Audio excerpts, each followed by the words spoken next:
The regular season has come to an end, and welcome to this edition of the Mark Kingston Show, alongside the head coach, Mike Lefko, with you. So, Coach, let's kind of briefly talk about these last couple of months of the season, and then we'll look ahead to this conference tournament. It was a pretty tough closing stretch. You guys had to play the top three teams in the conference. What did you take away from playing some of the best in the league? Well, we saw some really good things along the way. Obviously, winning the series at East Carolina was a highlight, and then we also saw that there's some areas we have to improve in against UConn and Tulane. So, some of our areas that continue to need to grow and get better got exposed against those two teams. So, playing great competition is good because you see the areas where you're strong and where you're set. And you also see areas where you need continued improvement. So what I've liked to have won more games, of course, but I think once again this is part of the process we're in. We're trying to build something special here, and so having played against Tulane, who ended up being the conference champions, and UConn, who is a strong regional contender at this point, and obviously East Carolina will be a regional candidate as well, a very strong one. I think they'll be in the NCAA tournament. So it's just a matter of continuing to get better, and when you play those great teams like that, you see where you need to get better. We've talked so much about this young team, and for a lot of them experiencing the day-to-day of college baseball for the first time. Now, do you think with a full season in the books, regular season, and playing the tough schedule, that's kind of a good battle-tested bunch heading into the conference tournament? I think so. We're going to go into the tournament confident, as we should. We have good players. We're younger than most teams, probably in the entire country, not just our conference, but we're going to go into this weekend saying we've been battle tested. We've beaten a lot of really good teams this year, and we're going to give it our best shot. We're not going to do anything other than try to win every game we play this week. And stranger things have happened, and lesser teams have won tournaments like this before. So we're going to go in there trying to win every single game. What we've seen, too, from this offense the last couple of weeks has been some consistent scoring as well, especially jumping on teams early. I think now with this team, with the way they can put up hits and runs, that's a strength going into the conference tournament? I think we've gotten better offensively as the year has gone on. I don't think we're near where I want to be yet as a program and as a team. But I look at certain things and say, hey, there's some real big glimpses of hope. For example, we have more home runs this year than we hit all of last year. And this year it's been done with a majority of freshmen playing. Last year it was a majority of seniors. We're seeing progress, but there's just a lot of areas of our game that we need to get better. And but if we get hot, if our guys, if the middle of our order is hitting the way they're capable, if the top of our lineup is setting the table with their elite speed, and our pitchers are on top of their game, we have a chance to win. There's no doubt. And so that's going to be the attitude we take to Clearwater. Well, there weren't many seniors on this roster, but coming up, we'll talk with one of them. Luke Maglich joins us after this on the Mark Kingston Show.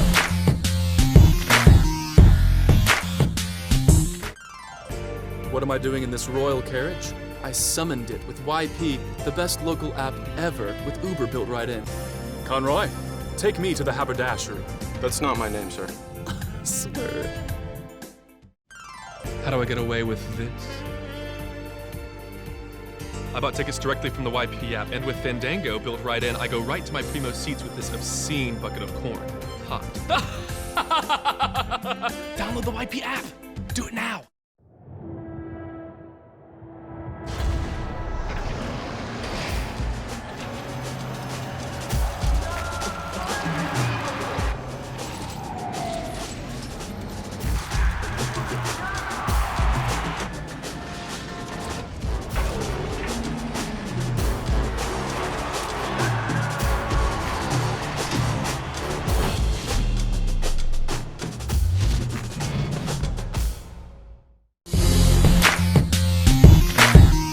Welcome back to the Mark Kingston Show, joined now by senior Luke Maglich, one of just a few seniors this year. So with that weight of the upperclassman mantle on your shoulders, how have you kind of played as, hey, I'm one of the older guys on this team?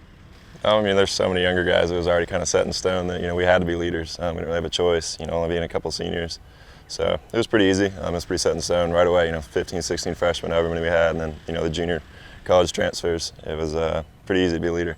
What did you take away from this season? I know right field has kind of been commonplace for you, but what did you take away from now what ends up being, hey, your final year here at USF? I just tried to have some fun. We weren't things weren't always going well for us, but we still played to win every day, and we had some fun with it. So that was one thing to take away from it, just enjoying the game. I know that has to be frustrating at times, and the wins weren't always there this year. But with the talent this team has, and with that potential, as Mark has said, and as all the coaches have said, you guys are so close. Do you get that feeling that you can go out there and pretty much compete with any team on any given day? Definitely. There's a bright future for a lot of the guys here, and it's a good feeling, stepping on the field, and if they play the way they're capable of, that we can beat anybody. So it's definitely a good feeling to have with talent around you. Has it sunk in yet that you're not going to play anymore on this field? I know we still have the season left, so not to go completely retrospective in your career, but was that strange this past weekend when you were out here for the final time? Before the game, it was definitely a little bit surreal. Just thinking, wow, I'm never going to take the field again. But once the game started, it was just like any other game, honestly. So you have one final stretch coming up here in the conference tournament. Could be as few as 2 games, could be as many as 5 or 6. What are you going to look forward to, and what will be maybe your final run here?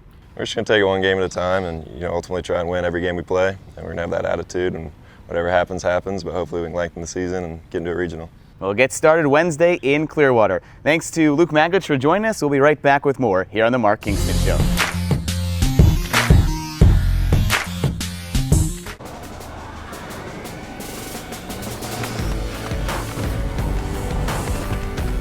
This is where the legends live, waiting for someone with better innovation. From the brand that reinvented the t-shirt comes the Under Armour Speedform Apollo. This is our rocket ship.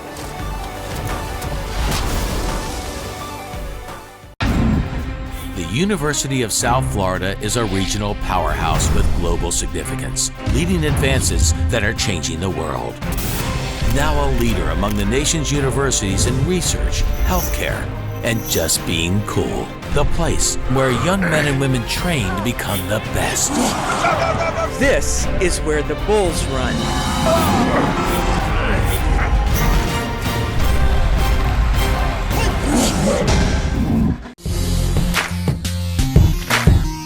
We just talked with Luke Maglich here on the Mark Kingston Show. And Coach, this is a guy that you've had the pleasure of coaching for 2 years now, but as his final games start to wrap up, what do you take away from what Luke Maglich brought to this USF program? He's been very important, both on and off the field. You're talking about an all-conference player, you're talking about a potential pro prospect, but more importantly, you're talking about the Male Scholar Athlete of the Year at USF, which is a very prestigious award to win.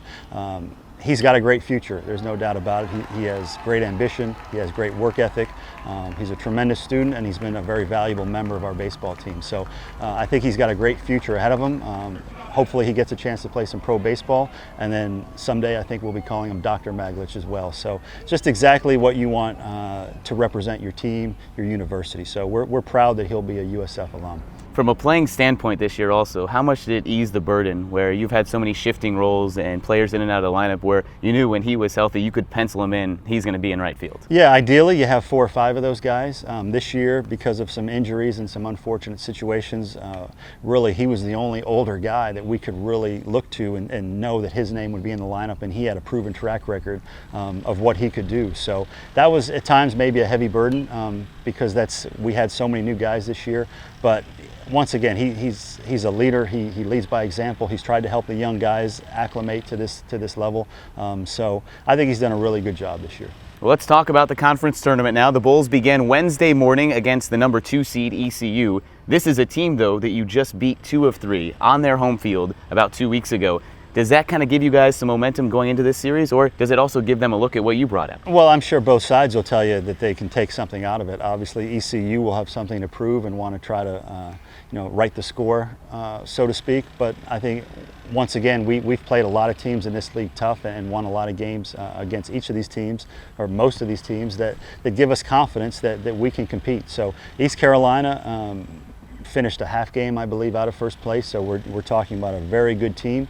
So they're going to be ready to go. There's no doubt about it, and we'll be the same. And as always, it's going to be which team executes better, which team makes bigger pitches, and which team gets that big hit or gets the bunt down in a crucial situation. Double elimination tournament format. What are the challenges of that? Because you could potentially be playing 4 out of 5 days in a row. You really have to manage the pitching. How do you guys as coaches kind of assess that going in? Well, you have to look at the immediate picture, and then you have to also have the big picture in mind. So going into this week, we're gonna flip a few things just to see if we can spark the team, both defensively and in the pitching rotation. So at this point, we're going to take a we have nothing to lose attitude. We're going to take a very aggressive mindset, and we're going to see what happens. But you know, I think once again, if the chips fall the right way and our guys play at the top of their game, we have a chance to win this thing. That's our approach.